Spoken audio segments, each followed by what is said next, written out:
Sebelumnya, Assalamualaikum warahmatullahi wabarakatuh. Izin memperkenalkan diri. Nama saya Amir Syarifudi, NPM 1804041016 dari jurusan Ekonomi Syariah. Di sini saya akan menjelaskan yaitu materi tentang perbedaan makroekonomi dan mikroekonomi. Langsung masuk ke dalam materinya. Yang pertama yaitu perbedaan makroekonomi dan mikroekonomi. Ilmu ekonomi suatu studi yang mempelajari bagaimana masyarakat mengelola sumber daya yang terbatas atau langka untuk memenuhi kebutuhan dan tujuan dalam kehidupannya. Oleh karena itu, ilmu ekonomi dinilai dapat memberikan petunjuk mengenai kebijaksanaan apa saja yang diambil untuk menanggulangi permasalahan ekonomi tertentu. Yang selanjutnya yaitu perbedaan ekonomi mikro dan ekonomi makro.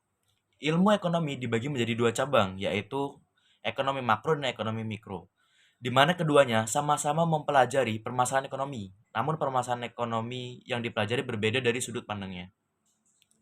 Di mana ekonomi mikro mempelajari kegiatan-kegiatan ekonomi yang dalam skala kecil, yaitu individu sebagai konsumen, individu sebagai pemilik faktor produksi, maupun individu sebagai produsen. Analisis ekonomi mikro terdiri dari teori harga, teori produsen, dan teori distribusi. Sedangkan ekonomi makro mempelajari variabel-variabel total seperti pendapatan nasional, konsumsi, tabungan masyarakat, investasi, dan sebagainya, sehingga dianalisa dalam ekonomi makro adalah keadaan keseluruhan dari kegiatan perekonomian. Ekonomi mikro dan ekonomi makro adalah dua hal yang bertentangan secara konten. Singkatnya, ekonomi makro adalah ilmu yang memfokuskan studinya pada ekonomi secara menyeluruh dan total, sementara ekonomi mikro adalah studi yang menyoal unit ekonomi secara perorangan. Perbedaan antara teori ekonomi mikro dan ekonomi makro adalah berdasarkan pada bagaimana para pakar ekonomi menekankan tema pembahasannya. Penekanan ekonomi makro adalah pada perilaku agen-agen ekonomi secara keseluruhan agregat, sedangkan pada ekonomi makro adalah memberikan penekanan analisanya pada perilaku perorangan atau individu. Perbedaan lain dari ekonomi mikro dan ekonomi makro adalah asumsi-asumsi yang digunakan. Teori ekonomi mikro berasumsi bahwa struktur pasar adalah bentuk persaingan yang sempurna. Masalah ekonomi dalam teori ini hanya pada sisi penawarannya saja, memiliki kecenderungan yang monopolistik dengan informasi asimetris dan tak sempurna. Dalam teori ini, uang tidak hanya dianggap sebagai alat transaksi saja.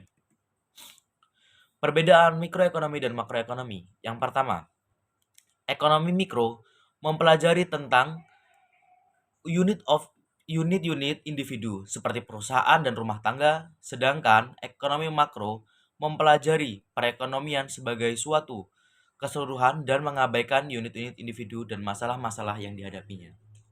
Yang kedua, ekonomi mikro mempelajari tentang penentuan tingkat produksi suatu perusahaan agar memperoleh keuntungan yang diperoleh pada tingkat yang maksimal. Sedangkan ekonomi makro mempelajari tentang produksi secara keseluruhan atau total output dan tingkat harga umum.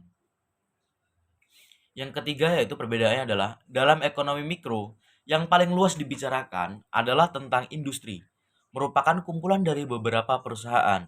Sedangkan pada ekonomi makro, ekonomi membahas isu-isu ekonomi utama dan masalah-masalah dalam kehidupan sehari-hari.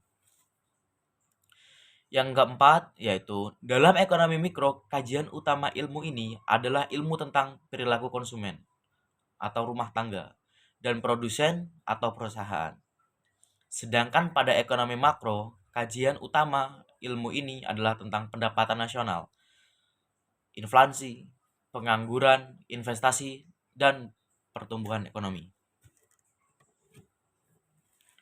Yang selanjutnya yaitu tentang contoh ekonomi makro dan contoh ekonomi mikro. Adapun contoh ekonomi makro dalam kehidupan sehari-hari, di antaranya yang pertama yaitu pengangguran.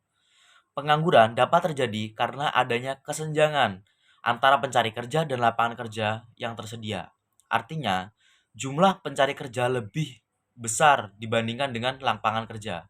Selain itu juga terjadi karena keterampilan yang dimiliki seseorang sehingga tidak dapat bersaing di dalam dunia pekerjaan atau dunia kerja. Pengangguran merupakan masalah yang sangat vital karena pengangguran memiliki biaya bagi masyarakat yang lebih dari sekedar finansial. Pengangguran tidak hanya menyebabkan kehilangan pendapatan, tetapi juga menghadapi tantangan terhadap kesehatan fisik dan mental.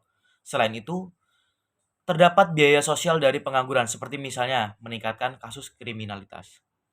Yang kedua yaitu contohnya yaitu pertumbuhan ekonomi. Pertumbuhan ekonomi merupakan peningkatan produksi barang dan jasa selama periode tertentu. Pertumbuhan ekonomi menciptakan lebih banyak keuntungan bagi bisnis. Akibatnya, harga saham naik sehingga memberikan perusahaan modal untuk berinvestasi dan memperkerjakan lebih banyak karyawan.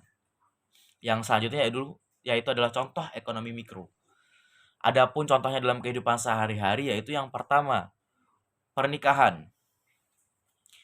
Pasangan yang baru menikah atau baru saja melakukan pernikahan sedang merencanakan anggaran untuk membeli rumah dan rum- rumah pertama mereka. Pasangan muda tersebut berunding dengan melihat keuangan mereka, kemudian membuat rencana untuk menabung serta merencanakan beberapa rumah yang akan mereka realisasikan atau mereka beli.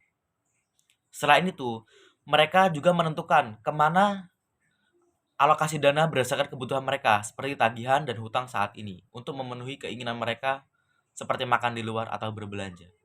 Yang kedua, contoh dalam kehidupan sehari-hari adalah kebutuhan hari raya. Menjelang Lebaran, permintaan akan daging ayam, daging sapi, beras, dan kebutuhan pokok lainnya mengalami lonjakan. Hal ini dikarenakan adanya suatu tradisi atau kebiasaan memakan opor ayam, ketupat, atau rendang pada saat Lebaran. Akibatnya, harga-harga bahan makanan tersebut juga ikut naik. Mungkin itu sedikit materi yang bisa saya sampaikan. Kurang lebihnya saya mohon maaf. Saya akhiri. Wassalamualaikum warahmatullahi wabarakatuh.